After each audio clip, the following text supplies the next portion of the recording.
Now, Mr. T Briggs, Yeah. I see you preach to the youth. You gather them together, you talk to them, encourage them about knife crime is not good, for them not to do the wrong things, to take up the gospel, that their future is bright, that nobody should lie to them nor deceive them, that they've got a bright future.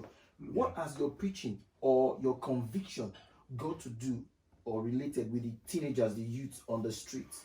One thing I want to say here today for the viewers to understand, God has called me for this. I'll tell you, look, I'm going to be honest, yeah? If it was to myself, I won't do it. To yourself.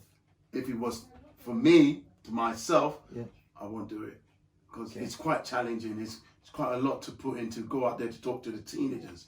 I won't do it. But as God has called me, because he knows why he calls us to do some stuff for the kingdom, some stuff people of the world don't do. You know, when God speaks, he makes it illuminating so that you get it, that this is what he wants you to do. So there's a footprint. And the confirmation didn't just, he wanted me to know, yes, I have called you for this. Okay. He spoke to a brother in church to tell me this is what he's called me to do, to talk to the teenagers. That's good. He spoke to a sister again, because at that time I was just, you know, when you say people are procrastinating, you know, you've seen it, that this is what you're supposed to do. Yeah. And you're not doing it because of you're thinking, oh, if I do this, what will be your image? Sometimes we just think of our image, but we forget that our image is nothing without God. And that sometimes he might tell you to do some things that might look stupid in the eyes of people, but there's something he wants to achieve. That's good. Through doing what he's called you to do. So I saw him out. He showed it to me on the revelation. Look, you need to talk to these teens, the youths, in schools, everywhere, on the bus, anywhere you see them. I was procrastinating. Not until the confirmation came from a brother in church and a sister in church. And I said, wow, T Briggs, you got to do it.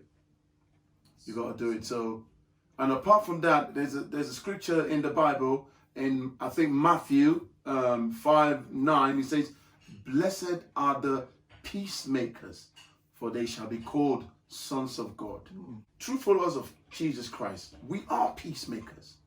And we need to stand in the midst of darkness or trouble to bring the light of God and peace where there's trouble.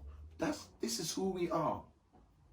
It's not necessarily just preaching the gospel. We need to stand as peacemakers. As the Bible has said it, peacemakers. So when I go out there, talk to teenagers, speak to them, I tell you, there's a lot of them, when I finish doing what I'm doing, I marvel, trust me, I marvel for the things that I do talking to the teenagers, you know, and I just thank God that he could give me that boldness to do everything that I'm doing so far and achieve what he's called me to achieve in life. I thank God so much. At this point, I would like to reference you to some of the videos that Mr. T Briggs himself had done, where he was preaching to the youth on the streets, advising them to be good and do good and believe in their futures. Whoever you want to be, you could be it. Nothing can stop you. Speak to the man you want to be. Now, who do you want to be? Don't find yourself in violence. Don't find yourself in guns. Don't find yourself in bullying. Thank you, Mr. T Briggs.